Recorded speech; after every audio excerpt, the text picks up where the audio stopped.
Bonjour, alors dans cette capsule, nous allons travailler sur l'énergie dans les systèmes électriques. Dans une première partie, nous verrons ce que c'est que l'intensité du courant électrique. Dans une deuxième partie, nous parlerons des différents types de sources de tension. Et puis finalement, nous terminerons par un bilan de puissance. Alors, l'intensité du courant électrique. Vous en avez déjà pas mal parlé au collège, on va essayer de comprendre ce que c'est que l'intensité du courant électrique. Pour ça, quelques petits rappels. Eh bien, la conduction électrique dans les solides, elle est due en fait à ce qu'on appelle les porteurs de charge, donc dans les métaux ce sont les électrons, qui ont un mouvement désordonné, on appelle ça des électrons libres.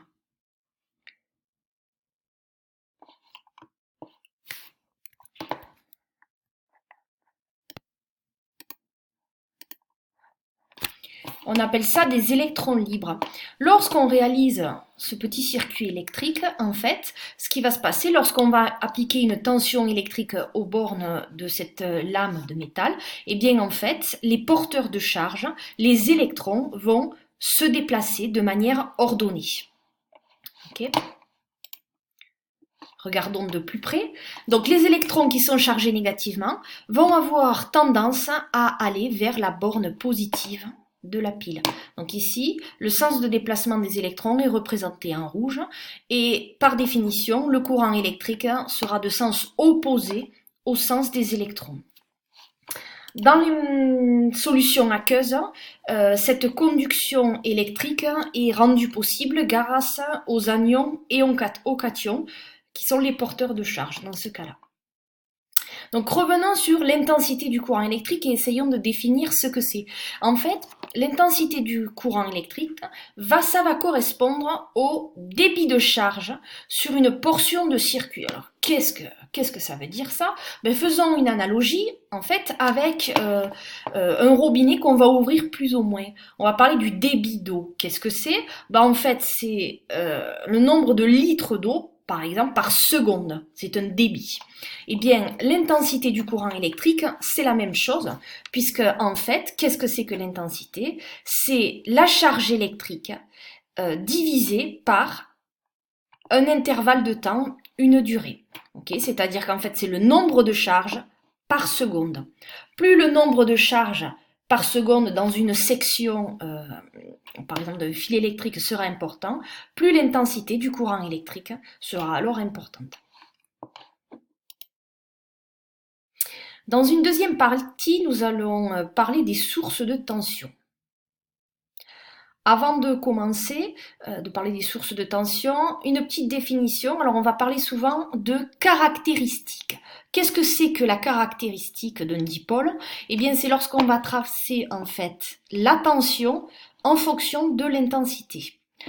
Par exemple, si je veux tracer la caractéristique de ce dipôle, en fait de ce générateur, je vais devoir mesurer à la fois la tension aux bornes du générateur. Pour ça, je vais utiliser le voltmètre qui est représenté ici.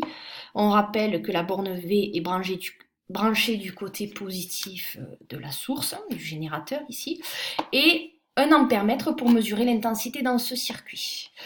Ici, vous reconnaissez le rectangle qui est en fait le symbole d'une résistance électrique et il y a une flèche dessus. Ça signifie que c'est une résistance variable, c'est-à-dire qu'on va pouvoir modifier la valeur de la résistance. L'intérêt est double. Premièrement, de ne pas court-circuiter la source.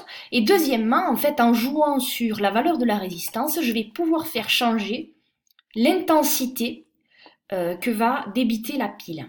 Ainsi, pour différents points, je vais relever l'intensité et la tension et je vais pouvoir tracer la caractéristique de mon dipôle.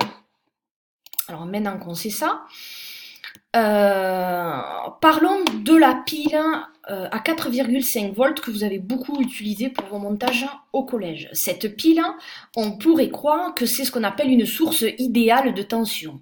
4,5 volts. Eh bien, on pourrait croire que quelle que soit l'intensité, sa tension électrique serait constante et elle vaudrait E0, ici 4,5 volts. Dans ce cas-là, lorsque la tension est indépendante de l'intensité, on dit qu'on a une source idéale de tension. Mais dans la réalité, les choses ne se passe pas comme ça. Lorsqu'on trace la caractéristique de cette fameuse pile, eh bien on se rend compte qu'en fait, plus l'intensité du courant augmente, plus la tension électrique diminue. Donc on se retrouve en fait avec une droite, si on modélise la caractéristique de cette source de tension, on a U qui est égal E0. Qu'est-ce que c'est ce E0? C'est ce qu'on appelle la force électromotrice de la pile, c'est la tension à vide de la pile, donc ici 4,5 volts, moins R fois I. Petit r, en fait ça correspond à une résistance interne de mon générateur. C'est ce qu'on appelle une source réelle de tension. Comment on va la représenter? Eh bien, avec un générateur qui fournirait une tension idéale E0, la force électromotrice, 4,5 volts ici, en série, associée en série avec une résistance de valeur petit r.